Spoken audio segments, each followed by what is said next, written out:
So guys, meron naman akong music copyright. Ngayon lang ito lumabas. So kailangan ko siyang tanggalin ang kanyang music copyright. So ganito lang. Ito yung ano ko. So ganito. Para malaman nyo ang lahat-lahat. So balik tayo sa Chrome. I-touch nyo lang yung Chrome. At pagkatapos, search nyo yung teen and 11 years. So ito na siya. Ito na yung copyright natin. So ito na siya. So guys, i-touch mo lang itong edit. Ayan o, nakatouch na siya yung edit. Tapos ito, sunod. Ayan. Nakita nyo yung audio. So, okay. Titignan muna natin kung ilan ang capacity nito. Kung pwede natin siyang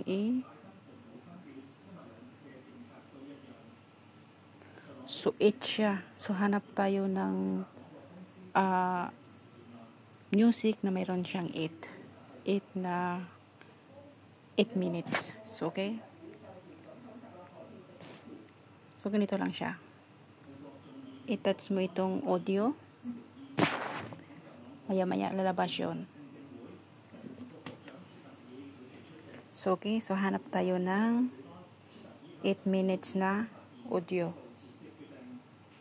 Kaso lang guys, hindi siya magaganda ang mga music.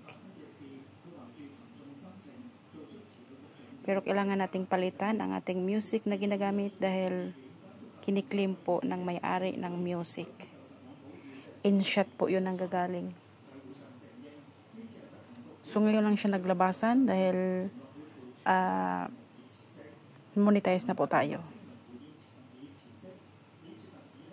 So, kailangan nating palitan. Marami akong music na ginamit noon ang gagaling sa InShot. So, ngayon lang siya naglabasan.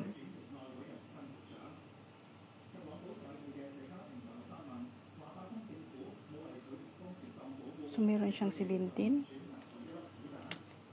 Tignan natin.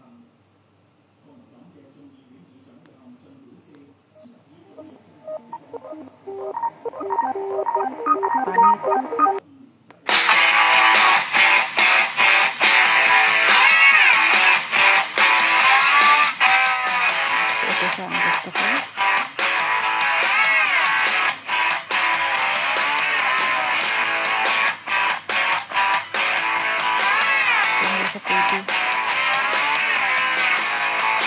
So, hindi siya pwede guys kasi nasa tulang. Hindi siya pwede. Hindi ang capacity hindi pwede.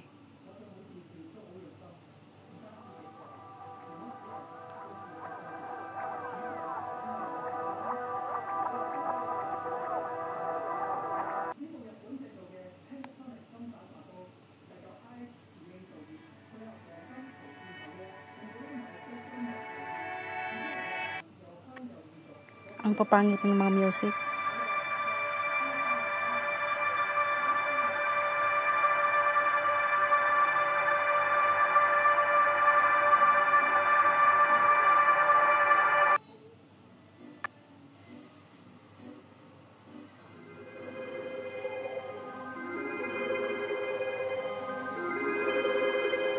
So guys, ang papangit ng mga music.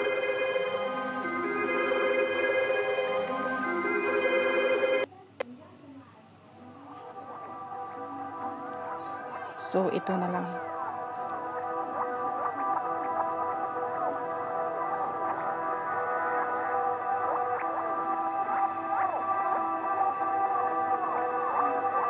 So, punta tayo dito.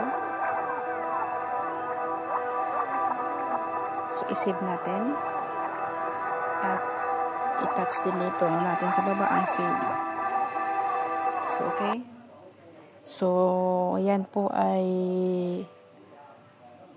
checking information na po yan. So, abangan natin mamaya. I-check natin. So, okay. So, balikan natin ito mamaya.